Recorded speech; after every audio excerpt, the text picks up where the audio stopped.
Hi, I'm Gerry Maguire Thompson, and I'm writing a book about wilding the urban garden, this garden. It's about the development of a wildlife habitat that anyone can do in a small urban garden, and it's about the transformative experiences that this has brought for me.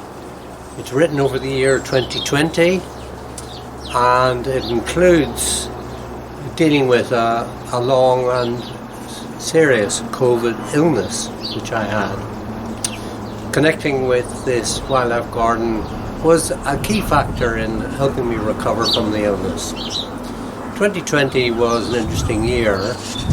In this year of COVID, as David Attenborough said, we all fell in love with nature. And this book will also be of interest, I think, to those who want to learn a bit about how to start their own urban wildlife garden. So this book is about the rich experiences you can get from having a diverse natural ecosystem right outside your door. Benefits such as enjoying noisy, quirky sparrow society, spotting a wood mouse that lives in the bottom of a compost heap, discovering that you have a female stag beetle on site because great horned male stag beetles are coming by and homing in on your garden, or sometimes being shocked by a sparrowhawk exploding into an unsuspecting cluster of smaller birds, or savouring the wonderful occasion when you discover that a hedgehog has been visiting your garden every night. Here in this garden we also regularly see other birds, such as wrens, robins, doves, goldfinches and many others, mammals, including foxes, bats and squirrels, reptiles such as frogs and slowworms, and a wider range of butterflies and different kinds of bumblebees and even dragonflies and other insects and invertebrates. And of course a great range of plant species. All this in a very small urban garden. Really, this is mostly about getting out of the way and letting nature get on with it, which naturally supports, over time, development of a self-sufficient, balanced ecosystem that will be naturally rich, diverse and prolific in wildlife.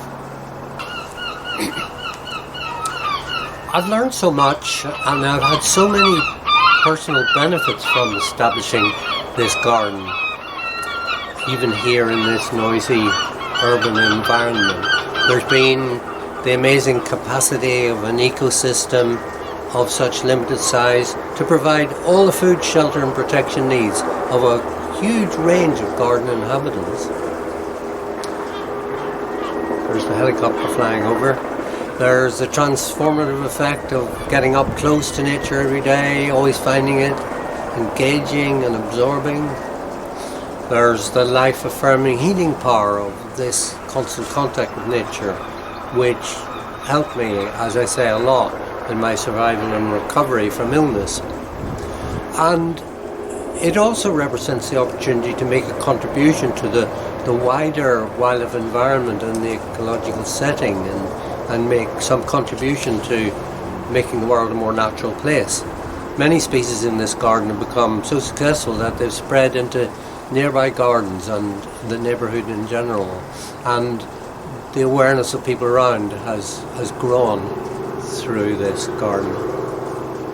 So the book works through the calendar year from January to December, and noting how the wildlife patterns change with the seasons. And I find that watching wildlife like this is everything. It has drama, mystery, soap opera, tragedy, comedy, life and death. And that's just the sparrows. There's always something happening, and you're seeing everything in close-up detail.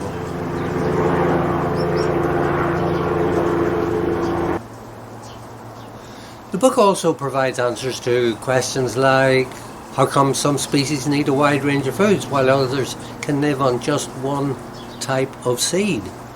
Why do birds not fall off their perches in the middle of the night? What's the reasons for sparrows living alongside humans for the past 11,000 years?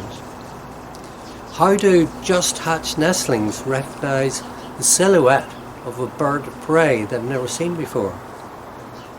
How many different things can sparrows say with their one cheep call? And what is a fox safari anyway? There's humour in the book too, because seeing the funny side of things I find is helpful.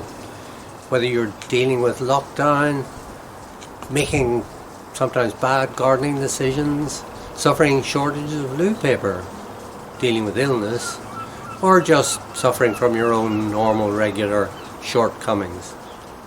Humour aids survival. Thank you for that. And survival is advantageous. Welcome to the joys of wildlife gardening.